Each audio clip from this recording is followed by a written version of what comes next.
Hi family, how are you? I trust you had a good week and everything is going on fine. And guess what? If things are not going in the direction that you want it to go, that's okay too. There's always another day, and with God by our side, we will make it through. All right? So don't bother to get flustered, Don't bother to give up or to give in when things seem to go awry. Just know that what didn't work out yesterday was not to work out yesterday. And today is a brand new day. That which didn't work out yesterday may just work out in your favor. All right. I just stopped by shortly to share with you 3 points in setting boundaries when dating. All right, just 3 points in setting boundaries when dating. Dating can be a wonderful experience.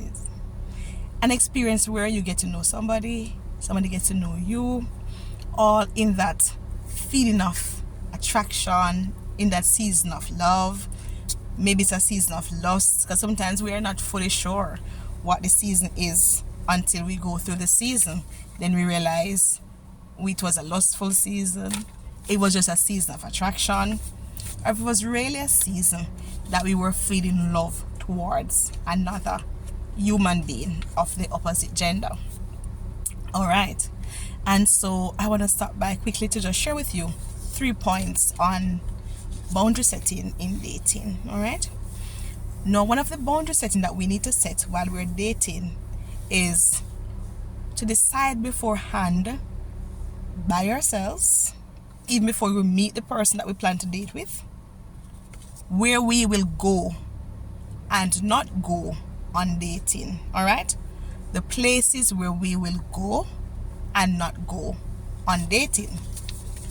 Now, when you set the boundary of where you will go and not go whilst dating, it helps to protect us from unwanted occurrences that may happen. Yes. So say for instance, you as an individual, remember it's an individual thing, because a boundary I set up may work for me, but it may not work for you.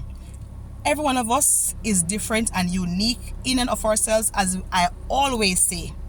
Some person's self-control is stronger than others.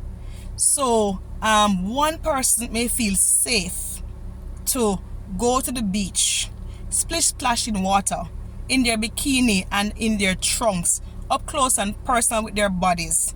And it's okay for them, and no sexual intercourse takes place. And no close intimacy where one person's hands is on the other person's private area, and the whole your tongue in my throat, my tongue in your throat. All right. While another person, if they're going on the beach, is just to walk on the sand hand in hand while they're dating. So we have to be careful and mindful that when we are planning to start the dating scene, that we decide what our boundaries should look like. So as I said, number one, decide in advance where you are comfortable, your safe zone to go in dating.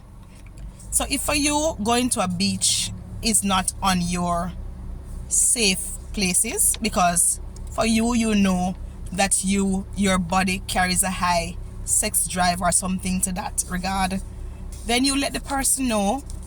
If it is that they want to take you to the sea, to the beach for dating, say, hey, I like that you like to go to the beach on a date, but that's just not my thing.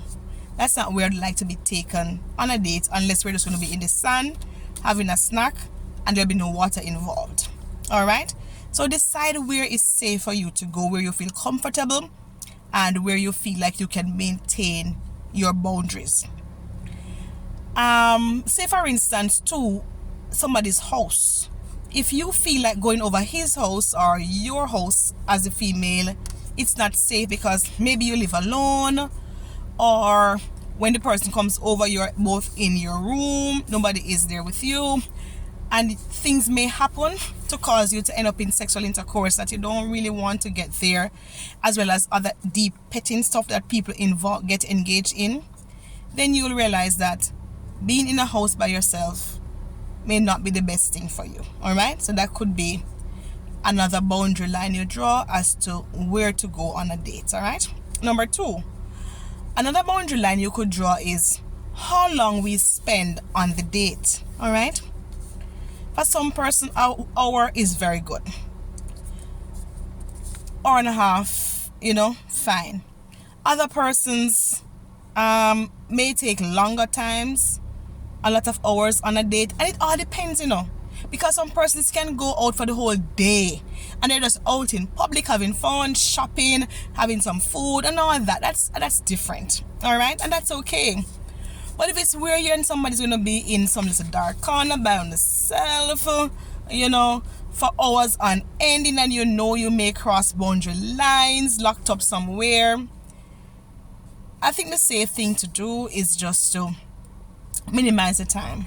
All right, if that is one of your boundary lines. All right, again, this may not be for everybody, so for those who see use in it and see it useful, go right ahead, sister, go right ahead, brother.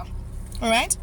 Thirdly, another boundary line you can set up on dating, set up when dating is who is with you on that date. Some persons take a sibling with them, some person double date, some persons take a friend. If it is that you feel safer to have a third party or to double date and other stuff like that, go right ahead, mama, go right ahead, papa, because it's all about you being able to safeguard your righteousness, being able to safeguard your boundary lines that you work so hard, having bad experience in the past, going too far in a relationship, allowing persons to experience your body or have their hands all over your body or their face all over your body, and then before you know it, you have crossed lines that you can't uncross.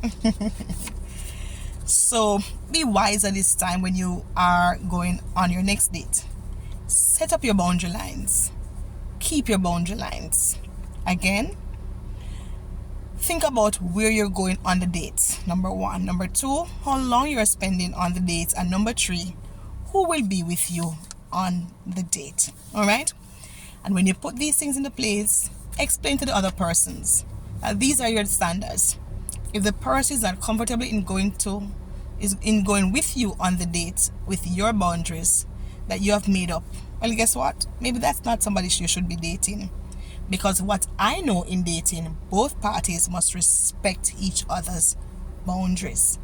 They must come to a place of understanding where we are two whole human beings trying to get to know each other with the hope that we may have a bright future together that will end in marriage and life happily ever after. Don't stretch your boundaries for anybody. Don't break down your boundary wall for anybody. Remember that you matter and you're important, and you are the reason why you put your boundary lines in place in the first place. So maintain your boundary lines. If he or she does not want to respect your boundary lines, then guess what? Tell him bye-bye. Tell him adios, amigo. Adios, my friend. And move on. The God that we serve is able to send somebody else your way who is more than willing to respect your boundary lines and to help you uphold your boundary lines in honor of God. Come on now. And in honor of the sanctity of your body, and to help you to accomplish those dating righteous goals that you want to accomplish. And that's okay. All right? That's okay. Date that person who respects you and your boundaries, and who you respect them and their boundaries. Have a good one. Remember, you are very important. Jesus loves you, and Pastor Sash loves you too. Until next time, be good.